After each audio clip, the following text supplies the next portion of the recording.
ജെറുസലേമിൻ്റെ പുതുക്കിപ്പണി Israel ജനങ്ങൾ തുടങ്ങി. പക്ഷേ പിതാക്കന്മാരുടെ നാട്ടിലേക്ക് തിരിച്ചുവരാൻ കരുത്തുണ്ടായിരുന്ന ഒരു ചെറിയ സംഘം ആളുകൾക്ക് നേരിട്ട് ജയിക്കുവാൻ സാധിക്കാത്തത്ര ശക്തമായ തടസ്സങ്ങളാണ് അവരുടെ പരിപാടികൾക്ക് മുൻപിൽ ഇടംകോലുകളിട്ടത്. ബാബിലോണിലെ പേർഷ്യൻ രാജാവായ അർട്ടസറസ് സൈറസിൻ്റെ മാതൃക സ്വീകരിച്ചു. നാടുകടത്തപ്പെട്ട വേറൊരു കൂട്ടം യഹൂദരെ പാലസ്തീനിലേക്ക് തിരിച്ചു കൊണ്ടുവരുന്നതിന് എഡ്രാസ് എന്നു പേരുള്ള അതിഭക്തനായ ഒരു പുരോഹിതനെ നിയമിച്ചത് അദ്ദേഹമാണ്.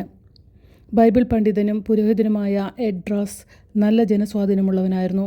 സമുദായത്തിൻ്റെ മതപരമായ നേതൃത്വം വഹിക്കുവാൻ തന്നെ അധികാരപ്പെടുത്തുന്ന രാജാവിൻ്റെ കത്തുകളും കൊണ്ടാണ് അദ്ദേഹം പോയത്. ബാബിലോണിലെ പ്രവാസകാലത്ത് തങ്ങളുടെ ദേവാലയം കൈവിട്ടു പോയതോർത്ത് യഹൂദർക്ക് വലിയ ദുഃഖമുണ്ടായിരുന്നു. ആരാധനയ്ക്കൊരു സ്ഥലമില്ലാത്തതുകൊണ്ട് അവർക്ക് വല്ലാത്ത പകപ്പായിരുന്നു. ഇക്കാലത്താണ് മതപരമായ ജീവിതത്തിന് ഒന്നിച്ചുകൂടുവാൻ പറ്റിയൊരു കേന്ദ്രം, ഒരു ആരാധന സ്ഥലം ഉണ്ടാക്കുന്നതിനെ പറ്റിയുള്ള ആശയം പൊന്തിവന്നത്. സാബത്ത് നാളുകളിലും തിരുനാളുകളിലും പ്രാർത്ഥനാലയങ്ങളിൽ അവർ ഒന്നിച്ചുകൂടും, പ്രാർത്ഥിക്കും, സങ്കീർത്തനങ്ങൾ പാടും, വേദപുസ്തകത്തിൽ നിന്നും നിയമപുസ്തകത്തിൽ നിന്നും ഓരോ ഭാഗങ്ങൾ വായിക്കും. മതപരമായ ഇത്തരം ആചാരാനുഷ്ഠാനങ്ങൾക്ക് പ്രധാന കാർമ്മികത്വം വഹിച്ചത് എഡ്രാസ് തന്നെയായിരുന്നു. നിയമപുസ്തകത്തിലും മോശയുടെ 5 പുസ്തകങ്ങളിലും അദ്ദേഹത്തിനുണ്ടായിരുന്ന അപാരമായ പാണ്ഡിത്യവും താൽപ്പര്യവും ജനജീവിതത്തിൽ പുതിയൊരു ഉണർവുളവാക്കി. പേർഷ്യൻ അധികാരികൾ വഴി ദൈവം തൻ്റെ പ്രിയപ്പെട്ട ജനതയ്ക്ക് അനുകൂലമായി കാര്യങ്ങൾ തിരിച്ചുവിടുകയാണ്. പുതിയ നാട്ടിൽ പ്രാർത്ഥനാലയങ്ങൾ പൊന്തി തുടങ്ങി. നിയമാനുഷ്ഠാനങ്ങളിൽ ശക്തമായ താൽപ്പര്യം പ്രകടിതമായി. നിയമം പാലിക്കൽ എസ്ട്രാസ് വളരെ കണിശമാക്കി. ഇസ്രായേൽക്കാരല്ലാത്തവരുമായുള്ള വിവാഹം കർശനമായിട്ട് അദ്ദേഹം മുടക്കി. പുറംജാതിക്കാരുമായുള്ള വിവാഹബന്ധങ്ങളെല്ലാം അദ്ദേഹം റദ്ദാക്കി. ജനഹൃദയങ്ങളിൽ മാനസികമായ ഒരു അലതല്ലൽ തന്നെ ഉണ്ടാക്കാൻ അദ്ദേഹത്തിന് കഴിഞ്ഞു. മനുഷ്യ മനസ്സിൽ അങ്ങനെ ഒരു മാറ്റം മാത്രമല്ല, ജെറുസലേമിൽ അതിൻ്റെതായ ആവശ്യങ്ങളും ഉണ്ടായിരുന്നു. നഗരത്തെ ഏകീകരിക്കണം, അതിനൊരു അധികാരി വേണം. ബാബിലോണിയൻ രാജാവിൻ്റെ വലിയൊരു താൽപ്പര്യക്കാരനായിരുന്ന നെഹിമിയാസിനെയാണ് ഈ ജോലിക്കായി ദൈവം തിരഞ്ഞെടുത്തത്.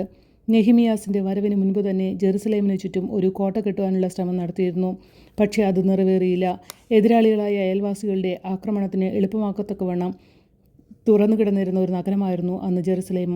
വളരെ സൂക്ഷിച്ചായിരുന്നു നെഹിമിയാസിൻ്റെ നീക്കം. തൻ്റെ തന്ത്രങ്ങളെല്ലാം അദ്ദേഹം രഹസ്യമായി കാത്തു. 3 രാത്രികളിൽ അടുപ്പിച്ച് നഗരമതിലുകളുടെ പരിശോധനയായിരുന്നു. അതിനുശേഷമാണ് അദ്ദേഹം തൻ്റെ പദ്ധതിയെപ്പറ്റി ജനങ്ങളെ അറിയിച്ചത്. ആ പദ്ധതിയെപ്പറ്റി കേട്ടപ്പോൾ ജനങ്ങൾക്ക് വളരെ സന്തോഷമായി.